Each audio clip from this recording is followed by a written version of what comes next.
देश के विकास में बिहारी श्रमिकों का एक बहुत ही बड़ा योगदान है। कई विकसित राज्यों के इंफ्रास्ट्रक्चर डेवलपमेंट से लेकर बढ़ते आर्टिफिशियल इंटेलिजेंस के दखल में बिहारियों की बड़ी भूमिका है। रोजगार की तलाश में बिहार से हर साल बड़ी संख्या में लोग देश विदेश में जाते हैं। वहां चल रही आर्थिक गतिविधियों में सक्रिय भूमिका निभाते हैं। आखिर रोटी के खातिर कब तक परदेश जाते रहे अपने बिहारी भाई और अपनी जान गंवाते रहेंगे बिहारी। आखिर बिहार में क्यों नहीं रोजगार मिल पाता है, ताकि लोग पेट की खातिर अपने परिवार से कोसों दूर जाने का मजबूर ना हो। आखिर सरकार चुप क्यों?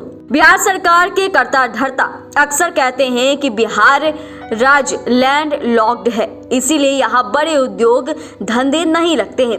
जानकारों का कहना है कि हरियाणा, उत्तर प्रदेश और दिल्ली में भी तो लैंड लॉक्ड है, फिर वहाँ इतने उद्योग कैसे लगे?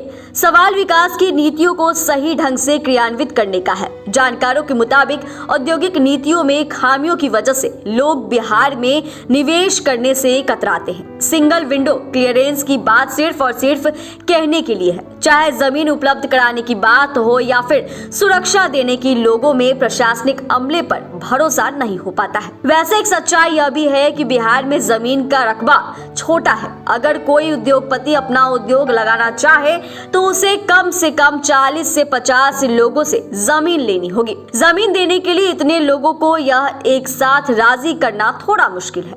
उपजाऊ जमीन होने के कारण लोग अपनी जमीन छोड़ना भी नहीं चाहते। नतीजन सरकार मांग के अनुसार जमीन नहीं उपलब्ध करा पाती है। दरअसल मीडिया रिपोर्ट के अनुसार पंजाब, तमिलनाडु, दिल्ली, मुंबई, हरियाणा जैसे राज्यों की अर्थव्यवस्था में सर्विस सेक्टर, इंडस्ट्री और कृषि में बिहारी श्रमिकों की महत्वपूर्ण भूमिका होती है। उदाहरण के तौर पर पंजाब के कपड़ा, साइकिल, चमड़ा और कृषि उद्योग बिहारी श्रमिकों के भरोसे से ही चलते हैं।